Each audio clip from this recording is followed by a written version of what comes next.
5 మ్యాచ్ల్లో కంటిన్యూస్గా గెలిచిన తర్వాత ఎవరో అబ్రకదబ్రా అని మంత్రం పెట్టినట్టు కంప్లీట్గా ఫామ్ పోగొట్టుకొని ఢిల్లీ ముంబై చేతిలో చావు దెబ్బతిని వరుసగా 2 మ్యాచ్ల్లో ఓడిపోయిన ఆర్సీబీ గురువారం యూపీతో జరగబోతున్న మ్యాచ్లో అయినా గెలిచి హ్యాట్రిక్ ఓటముల డేంజర్ నుంచి తప్పించుకోవడంతో పాటు ఫైనల్ బెర్త్ కోసం ఉన్న ఒకే ఒక్క ఛాన్స్ని మిస్ చేసుకోకూడదు అనుకుంటుంది. మరి దారుణమైన ఫామ్లో ఉన్న ఆర్సీబీకి ఆ ఛాన్స్ ఉందా, లేదంటే యూపీ టీం మంధానా ఆర్మీకి షాక్ ఇస్తుందా అనేది సస్పెన్స్. అయితే ఇక్కడ ఇంట్రెస్టింగ్ పాయింట్ ఉంది. అదేంటంటే ఈ మ్యాచ్లో ఆర్సీబీ పెద్ద డిసడ్వాంటేజ్తో అడుగు పెడుతుంటే యూపీ సాలిడ్ అడ్వాంటేజ్తో బరిలోకి దిగుతుంది. WPL 2026లో ఈరోజు బుధవారం పాయింట్స్ టేబుల్లో టాప్ జట్టు ఆర్సీబీకి, అట్టడుగు జట్టు యూపీకి మధ్య మ్యాచ్ జరగబోతోంది. ఈ మ్యాచ్లో గెలిస్తే ఆర్సీబీకి ఫైనల్ బెర్త్ కన్ఫర్మ్ అయిపోతుంది, లేదంటే ఎలిమినేటర్తో సరిపెట్టుకోవాల్సి వస్తుంది. అయితే మరోపక్క ఇప్పటికే టోర్నీ నుంచి అవుట్ అయిపోయి ఇంటికి టికెట్లు కూడా బుక్ చేసుకున్న యూపీకి ఈ మ్యాచ్లో గెలిచినా ఓడినా పెద్దగా నష్టం లేదు. కానీ చివరి 2 మ్యాచ్ల్లో అయినా గెలిచి పరువు నిలబెట్టుకోవాలని యూపీ అనుకుంటోంది. ఇదే యూపీ అడ్వాంటేజ్ కూడా.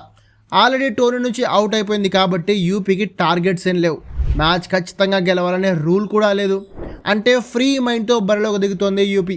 కాబట్టి ఈ మ్యాచ్లో యూపీ ప్లేయర్లంతా చాలా రిలాక్స్డ్గా ఆడగలుగుతారు. దీంతో వాళ్ళ ఫుల్ పొటెన్షియల్ బయటపడగలుగుతారు. కానీ ఆర్సీబీ అలా కాదు.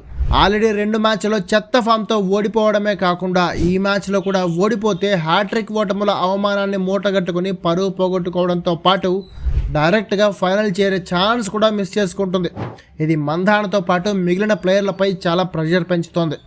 ఈ ప్రెషరే వాళ్ళ డిసడ్వాంటేజ్ కాబోతోంది. అయితే ఆర్సీబీ డిసడ్వాంటేజ్ని దాటి మ్యాచ్ గెలవాలన్నా, యూపీ వాళ్ళ అడ్వాంటేజ్ని కరెక్ట్గా యూజ్ చేసుకోవాలన్నా 2 టీమ్స్లో ఉన్న ఒకే ఒక్క ప్రాబ్లమ్ని ఓవర్కమ్ చేయాలి. ఆ ప్రాబ్లం ఏంటో కొంచెం సేపట్లో చెప్తా. బట్ అంతకుముందు ఈ సీజన్లో 2 టీమ్స్ పెర్ఫార్మెన్స్పై ఒక్కసారి లుక్ ఇద్దాం. ఇప్పటి వరకు ఆర్సీబీ ఆడిన 7 మ్యాచ్ల్లో 5 గెలిచి 10 పాయింట్లతో ఎలిమినేటర్ వరకు క్వాలిఫై అయింది. అయితే 12 పాయింట్లు సాధిస్తే డైరెక్ట్గా ఫైనల్ చేరే ఛాన్స్ ఉంటుంది. అందుకే ఇప్పుడు యూపీతో జరగబోయే ఆఖరి మ్యాచ్లో ఎలాగైనా గెలిచి 12 పాయింట్లు సాధించి డైరెక్ట్గా ఫైనల్ బెర్త్ కన్ఫర్మ్ చేసుకోవాలనేది ఆర్సీబీ ప్లాన్. కానీ లాస్ట్ 2 మ్యాచెస్ నుంచి ఆర్సీబీ పెర్ఫార్మెన్స్ చూస్తుంటే ఈ మ్యాచ్లో ప్లేయర్లంతా ఫామ్లోకి వచ్చి కమ్బ్యాక్ ఇస్తే తప్ప గెలిచే ఛాన్స్ ఉన్నట్లు కనిపించడం లేదు. అంటే ఈ మ్యాచ్ గెలవాలంటే ఇదే ఫైనల్ మ్యాచ్ అన్నట్లు ఆర్సీబీ ప్లేయర్లంతా ఆడాలి. అప్పుడు మంధానా ఆర్మీ గెలవగలుగుతుంది. మరోవైపు ఇప్పటికే ఆడిన 6 మ్యాచ్లో 4 ఓడిపోయి కేవలం 4 పాయింట్లతో ఎలిమినేటర్ చేరే ఛాన్స్ కూడా పోగొట్టుకుని టోర్నీ నుంచి అవుట్ అయిపోయిన యూపీ మగధీరలో రణ్దేవ్ బిల్లా లెవెల్లో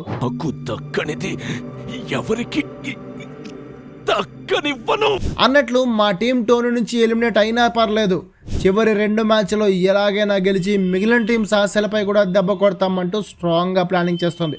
సో ఈ మ్యాచ్ ఓడిపోవడానికి 2 టీమ్స్ కూడా ఒప్పుకునే లేవు. బట్ ఆర్సీబీ మ్యాచ్ గెలవాలంటే ఓపెనర్ గ్రేస్ హ్యారిస్తో పాటు మిడిల్ ఆర్డర్లో జార్జియా వాల్, నడన్ డిక్లర్క్ ఫామ్లోకి రావడం చాలా అవసరం. ఇక ఆల్రెడీ ఫామ్లో ఉన్న కెప్టెన్ మంధానా, రిచా ఘోష్ కూడా ఆ ఫామ్ని కంటిన్యూ చేయాలి. గౌతమి నాయక్, రాధా యాదవ్ కూడా మినిమం రన్స్ చేయగలగాలి. బౌలర్లలో కూడా LoRa bell, Shreyanka Patil, Sayali Satghare tough bowling చేయాలి. అరుంధతి రెడ్డి, నడన్ డిక్లర్క్, రాధా యాదవ్ భారీగా పరుగులివ్వకుండా వికెట్లు తీయగలిగితే ఆర్సీబీ ఈజీగా గెలుస్తుంది. ఇక యూపీ విషయానికి వస్తే వాళ్ళ బౌలింగ్ చాలా బాగుంది. క్రాంతి గౌడ్, దీప్తి శర్మ, ఎక్సెల్ స్టోన్ అద్భుతంగా బౌలింగ్ చేస్తున్నారు. బట్ చెత్త బ్యాటింగ్ వల్లే యూపీ అన్ని మ్యాచ్ల్లో ఓడిపోతూ వస్తుంది. మొత్తం టీంలో మెగ్లానింగ్, లిచ్ఫీల్డ్ తప్ప ఇంకెవ్వరూ ఫామ్లో లేనేలేరు. ఓపెనర్ నవగిరి నుంచి హర్లిన్ డియోల్, శ్వేతా సెహ్రావత్, ఆశా శోభన అందరూ 10 to 20 రన్స్ చేయడానికి నానా తంటాలు పడుతున్నారు. సో ఈ లాస్ట్ మ్యాచెస్లో అయినా బ్యాటర్ల ఫామ్లోకి వస్తేనే యూపీ గెలవగలిగేది. అంటే ఓ రకంగా చూస్తే 2 టీమ్స్లో ఉన్న ఒకే ఒక్క ప్రాబ్లం బ్యాటింగ్ ఫెయిల్యూర్. ఈ మ్యాచ్లో ఏ టీం అయితే వాళ్ళ బ్యాటింగ్ ఫెయిల్యూర్ని ఓవర్కమ్ చేసి స్కోర్ బోర్డుని పరిగెట్టిస్తుందో ఆ టీమే మ్యాచ్లో గెలిచే ఛాన్స్ ఉంది. మరి చూడాలి ఏం జరుగుతుందో. అండ్ మీరేమనుకుంటున్నారు? ఈ మ్యాచ్లో ఎవరు గెలవాలని మీరు కోరుకుంటున్నారు? కామెంట్ చేసి చెప్పండి.